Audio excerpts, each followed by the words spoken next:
Ayun po si Mrs. po, nagpausok po doon sa Langka Ulandra.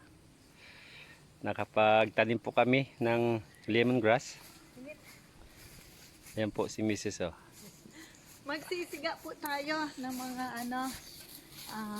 yung namumunga, yung mga bearing fruits para po mamunga.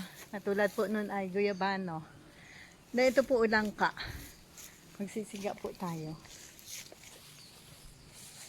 Pampausok. Ito po yung papausukan po ni Mrs. na langka. Naku, kapag natikman nyo po langka na ito, masasabi nyo yummy. Anong lumoy po.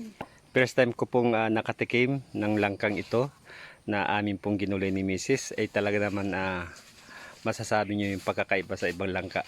Napakalumoy po. Ang dami po ditong bunga. Marami na po kami ditong napitas ni Mrs. Marami na rin po kami nabigyan. Ito po, papausukan po ni Mrs. Nagkagahulog po. Hindi ko lang alam kung ano po ang dahilan. Yan po, nahuhulog na po siya. Oh. May sira yung iba. So siguro po ay hindi siya nasisikatan ng araw.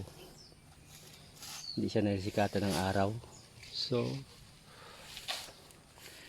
paunti-unti po ayusin po talaga namin ang lugar po ito. Ayan po, nag-aaral talaga si Mrs. ng Girl Scout. So magpapausok tayo para bigyan tayo ng maraming bunga. Kasi isa po sa nagpapabunga na isang bearing fruits po, yung mga namumungang prutas ay ang pagpapausok po. Liliit pa po kami ay ginagawa ko ito sa aming kayumito, mangga, ito nga langka, Lahat ano po. So maganda siya sa halaman. maganda siya. Tinatabo niya yung mga halaman. insekto. Ano po, madam? So hindi man siya yung sabihin natin siya yung nagbibigay ng bunga.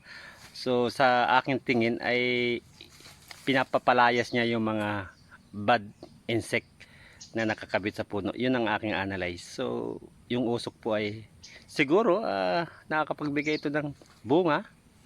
So ganun pa man ay alam naman natin kahit tao aalis kapag may usok. So Napausukan na. yung insekto pa kaya ano po ano po kapag nausukan ka iwan ko kung hindi ka aalis. Aalis ka talaga. Aalis ka talaga. So yun po ang aking simple analyze sa usok. Ganun pa man, sige po, pausok tayo dahil ito po ay Medyo approved. basa pa po yung kaya ginusinggo-singgo para lang siya Sige madam, nice talking to you. Nag-i-English tayo ano po. Papyaw-hopyaw lang. Hallelujah.